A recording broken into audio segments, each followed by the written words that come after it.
Mesdames, Messieurs, bonjour. Bienvenue aux 12 heures de ce 27 novembre. À la une de l'actualité, le ministre des Affaires étrangères Sabri Bourgadoum prend part aujourd'hui à la 47e session du Conseil des ministres des Affaires étrangères de l'Organisation de la coopération islamique prévue à Niamey.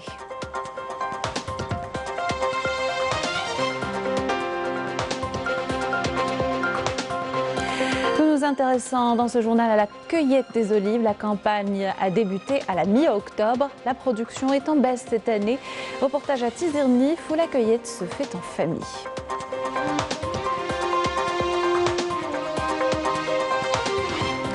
Et puis nous irons à Tikjda dans cette édition à la rencontre du cygne de singe magot, une espèce protégée qu'on ne trouve qu'en Afrique du Nord et qui se mêle volontiers aux visiteurs.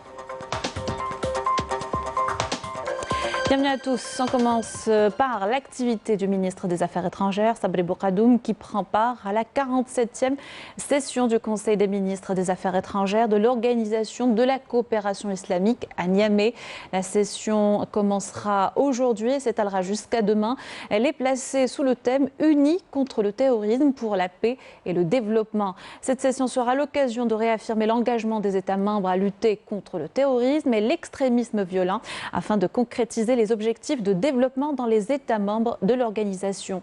Les travaux de cette réunion seront sanctionnés par l'adoption d'une série de résolutions concernant notamment la question palestinienne, l'islamophobie, la situation des communautés et minorités musulmanes dans les pays non membres ainsi que dans plusieurs pays musulmans. Le chef de la diplomatie algérienne s'entretiendra également avec son homologue nigérien, Kala Ankouro, avec lequel il procédera à une évaluation de l'état de la coopération bilatérale dans tous les domaines.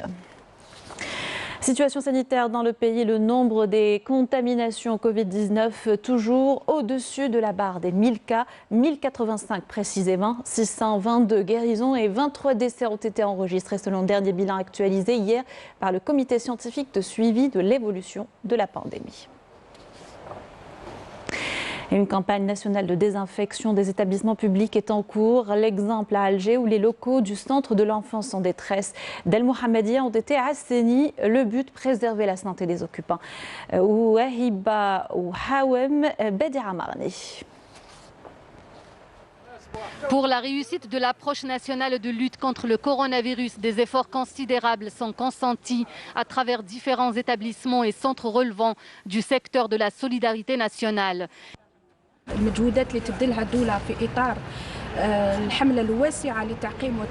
L'opération nationale de désinfection pour lutter contre la Covid-19 concerne également les établissements d'accueil des personnes vulnérables. Nous sommes aujourd'hui au niveau du centre de l'enfance en détresse de Mohammedia à Alger, mais je précise que cette opération concerne l'ensemble du territoire national. الفئات راهم مأخوذين بعين الاعتبار وما نسينا حتى فئة وهذه الحملة هي حملة واسعة اللي تمس جميع القطر الجزائري والحمد لله وإن شاء الله. Je lance un appel pour demander à tous de continuer ces opérations de désinfection et garder ce niveau de conscience pour protéger ces personnes vulnérables.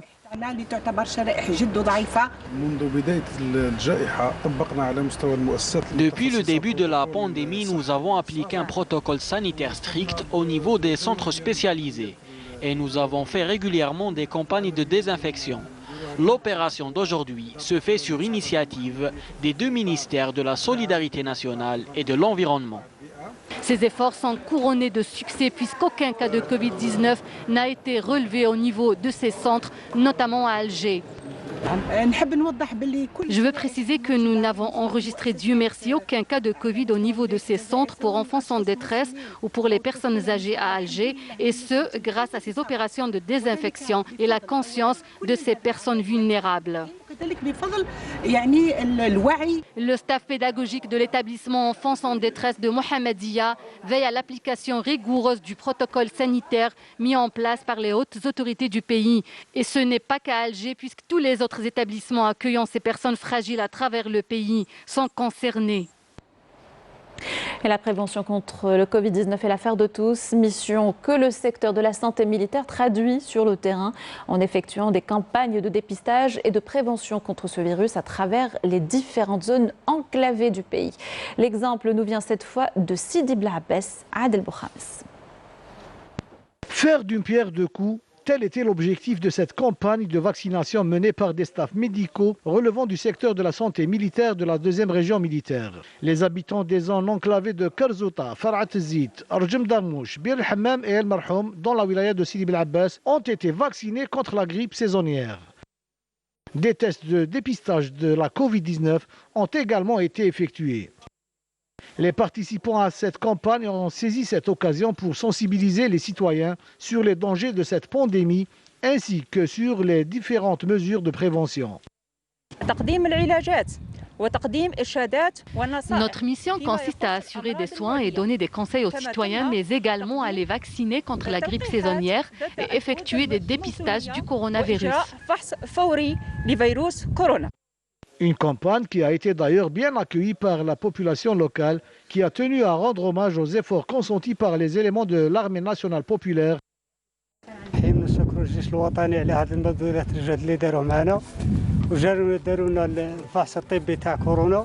وداونا للعائلات شويه بين الكبار والنساء والله يحفظ اولادنا اللي في الحدود واللي بعاد واللي قراب والله يسترهم والله يستر لهم العاقبه والله يحفظكم وجيتونا وفرحنا بكم ورانا فارحين اللي حتى فرحت لنا. Une campagne qui témoigne encore une fois des liens étroits qui ont toujours lié l'armée nationale populaire au peuple.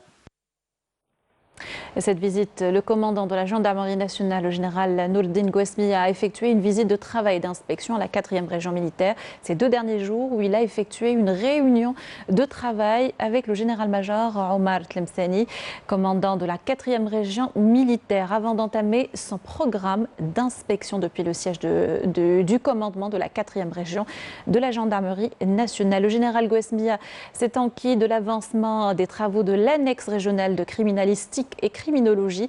Il a également procédé à l'inauguration du nouveau siège du groupement de gendarmerie de la wilaya d'Ouergla. Le commandant de la gendarmerie nationale a visité les différentes unités dans la 4e région militaire et a effectué des séances de travail et d'évaluation avec ses cadres. Journée mondiale de l'olivier hier. Nous nous intéressons dans ce journal à la cueillette des olives. La campagne a débuté à la mi-octobre et se poursuivra jusqu'en mars prochain. Et à Tizirnif, comme vous allez le voir, la cueillette se fait en famille. Reportage de Naïma Lohali. Un peu partout dans nos contrées, la cueillette des olives a débuté il y a plus d'1 mois et dans les champs d'oliviers, ça s'affaire. Passant du vert au violet puis au noir, l'olive ne demande qu'à être cueillie et bien sûr, ici à Tizirnif, dans la wilaya de Tizi Ouzou, la cueillette se fait en famille. C'est ma mère qui m'a appris à cueillir les olives. Ça fait longtemps que je travaille ici. 7 ans. C'est un peu dur, mais je suis obligée de le faire. C'est ancestral, c'est culturel, c'est même séculaire. J'ai 11 ans d'âge et dès que je sors de l'école, je viens directement et régulièrement ici pour aider la famille. Il y a un manque de production pour cette année, mais moi, dans mon exploitation, là, il y a quand même une bonne production. C'est quoi la variété? La variété, c'est la variété dominante chez Chamlel, un peu de la variété Adjaraz. C'est une jeune plantation. Mais chaque année, il produit. J'ai 3500 oliviers. Combien de temps pour terminer la cueillette? Il faut compter 1 mois comme ça.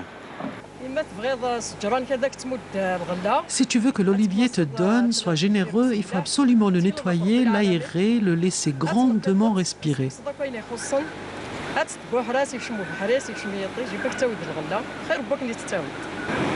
Entre octobre et mars que les olives arrivent à maturité, il y en a même qui tombent tout seuls. Il suffit juste d'étendre sur le sol des filets en plastique ou de vieux draps pour les cueillir, tandis que parfois, il faut secouer la branche délicatement pour faire tomber le fruit. Sinon, pour avoir une huile de qualité, il est primordial de mélanger ce dégradé de couleurs.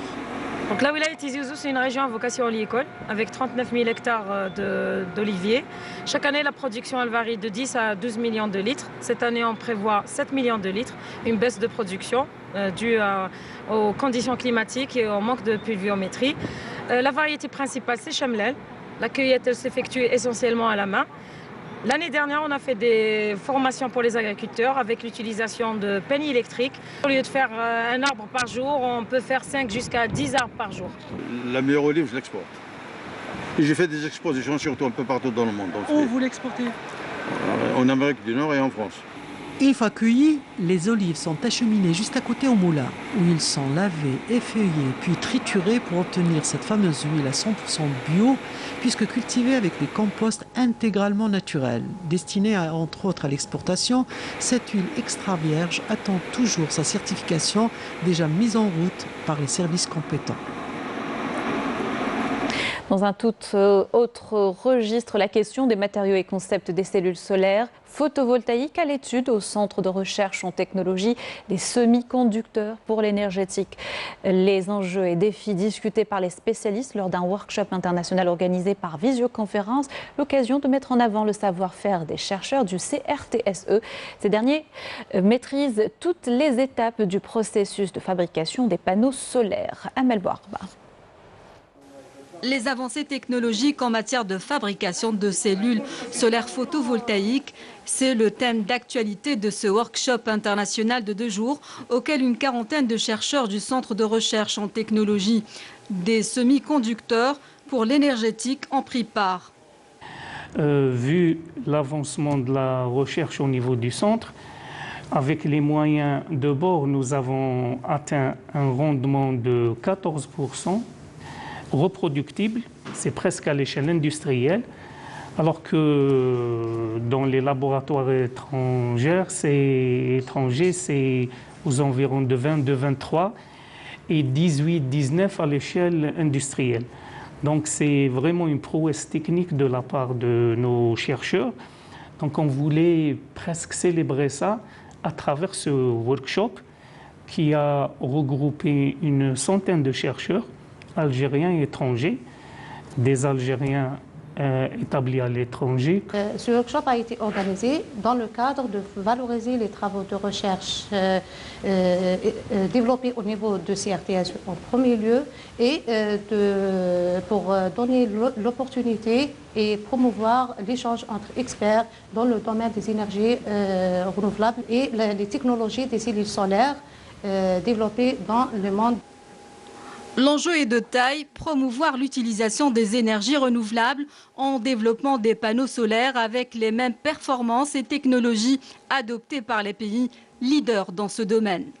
C'est d'ailleurs l'objectif des recommandations émises lors de ce workshop.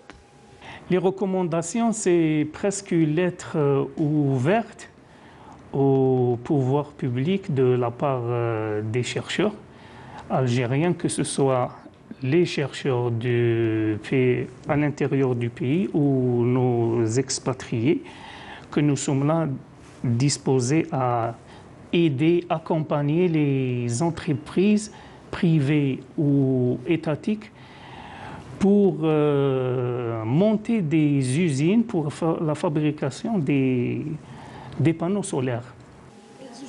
Un savoir-faire et une maîtrise incontournables mis à profit pour développer un secteur créateur de richesses et d'emplois. Et cette triste nouvelle, Aïssam Ghali, membre de la commission ministérielle des fatwas, est décédé hier à l'âge de 53 ans des suites d'une longue maladie. Le défunt était cadre au ministère des Affaires religieuses et des Waqf, théologien, bilingue. Il a beaucoup apporté à la télévision nationale. Retour sur son parcours avec Raouf Hamouche. L'un des visages familiers de la télévision publique algérienne vient de nous quitter. Aïssam Ghali n'est plus. Membre de la commission ministérielle des fatwas et cadre au ministère des Affaires religieuses, cet ancien professeur de sciences islamiques au lycée Hamia de Kouba était devenu un incontournable des programmes religieux diffusés sur la télévision publique. Défendant les valeurs de l'islam modéré, parfaitement bilingue, il maniait majestueusement la langue arabe et française. Un homme de haute facture, d'une rare tolérance, apprécié de tous pour sa simplicité, le théologien était aussi connu pour sa grande culture et sa sagesse. Père de 2 enfants, il était apprécié pour ses grandes qualités humaines et professionnelles. Mais Ghali a tiré sa révérence à l'âge de 54 ans. À l'étranger, dans les territoires occupés sahraouis, les opérations militaires se poursuivent. Après l'agression marocaine le 13 novembre contre des manifestations pacifiques sahraouies à Al-Gargarat, il s'agit d'une violation du droit international et de l'accord de cessez-le-feu signé avec le Front Polisario sous l'égide des Nations Unies, a affirmé hier le président sahraoui. Brahim Rali participait par visioconférence à l'invitation de l'Union de la jeunesse communiste de Cuba à l'événement Idées pionnières qui s'est tenu à la Havane. Le président sahraoui a mis en avant la détermination des Sahraouis à mener une nouvelle étape de leur lutte sacrée et légitime. Et en Espagne, plusieurs manifestations ont eu lieu dans pas moins de 7 villes pour dénoncer les attaques marocaines et soutenir le peuple sahraoui. Et la situation au Sahara occidental continue de susciter des réactions internationales et des marques de soutien. En France, par exemple, des députés ont interpellé hier le ministre des Affaires étrangères, Jean-Yves Le Drian, sur les responsabilités de la France et son manque de neutralité dans la question du Sahara occidental. Correspondance de Afaf Belhouchet. C'est à la Commission des Affaires étrangères de l'Assemblée nationale française que s'est invité le conflit désormais armé entre la République sahraoui et le Royaume du Maroc.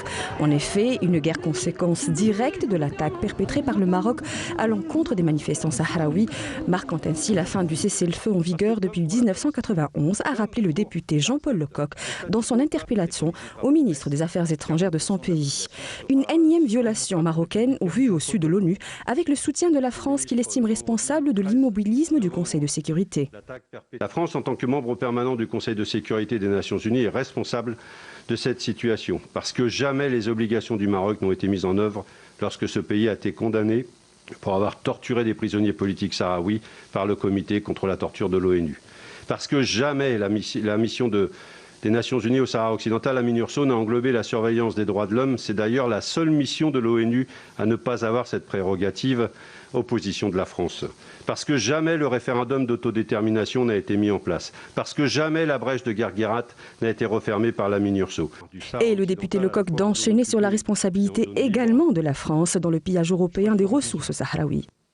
Responsabilité ensuite en tant que membre de l'Union européenne qui a mis en place un accord commercial avec le Maroc, incluant des produits commerciaux du Sahara occidental en toute illégalité, violant l'interdiction du pillage des ressources de ce territoire non autonome. Et d'ailleurs, des condamnations ont eu lieu. Des accusations que le chef de la diplomatie française balaye d'un revers de main. Nous sommes membres du Conseil de sécurité, nous ne sommes pas les seuls. Et je crois que ce serait vraiment de l'ingérence. Et je sais que vous êtes opposés à l'ingérence, que nous soyons nous-mêmes les acteurs d'une relation compliquée entre le peuple sahraoui, le Maroc. Ce sur quoi je suis d'accord avec vous, c'est qu'il est temps qu'il y ait un processus de paix qui se mette en œuvre. Reste que le droit international est très clair sur la question. C'est ce qu'a rappelé le député Jean-Paul Lecoq. Une question, en effet, pour retenir le crime de colonisation par peuplement, il faut qualifier le Sahara occidental de territoire occupé, c'est fait. Et démontrer que cette occupation découle d'un conflit armé international, c'est fait. Et donc le défi qui va nous occuper dans les prochaines semaines, et je termine là-dessus, il s'agit de l'imputation de crimes aux entreprises. Il s'agit de montrer en quoi des activités d'entreprises françaises pourraient constituer matériellement une colonisation par peuplement ou complicité de celle-ci. Ce travail juridique commence, il a déjà porté ses fruits et peut-être va-t-il enfin éclairer la diplomatie française. Et on termine avec du sport. Reprise du championnat national de Ligue 1 de football après près de 9 mois d'arrêt. Cette compétition tant attendue est régie par un protocole sanitaire strict. 8 matchs au programme de la première journée, tous à huis clos. Les détails avec Sid Ahmed Bouraïb. Un retour tant attendu par les amoureux du sport roi. La première journée sera dominée par le choc entre l'USMA d'Alger et l'Entente de Sétif. Les usmistes, avec leur nouvel entraîneur, tenteront de se racheter de la défaite en Supercoupe d'Algérie et se remettre sur les rails face à une équipe sétifienne qui négocie bien ses déplacements à Alger. La JS Kabylie aura elle aussi à cœur de démarrer sur une bonne note en recevant le Shabab Borj Bouarerich, un déplacement périlleux pour les poulains de Bilal Ziri. Le stade du 20 août sera le théâtre de la rencontre entre le Nasr Hussein Dey avec un effectif remanié et le Mouloudia d'Oran dirigé par Bernard Casoni. L'Olympique de Médéa, après une saison purgatoire, retrouvera l'ambiance de la Ligue 1 en croisant le fer sur la pelouse de son stade Imam Liès avec la JS Saoura. L'autre promu, le RC Relizane, recevra quant à lui le Parado Athletic Club, alors que le Wydad de Tlemcen et la JSM Skikda seront en déplacement respectivement à Constantine et à Biskra. Cette journée sera amputée des 2 matchs USM Belabès MC Alger et AS Ain Melilla CRB Belouizdad. Les Mouloudéens et les Belouizdadis entameront leur campagne en Ligue des champions d'Afrique. Et nous vous l'avons promis, vous allez le retrouver à 19h, le reportage sur le singe magot, cette espèce protégée du nord de l'Afrique. Avec ceci, nous arrivons à la fin de notre journal. Merci de l'avoir suivi. Et tout de suite, des nouvelles du ciel. Quant à moi, je vous retrouve demain. Bonne journée sur Canal Algérie.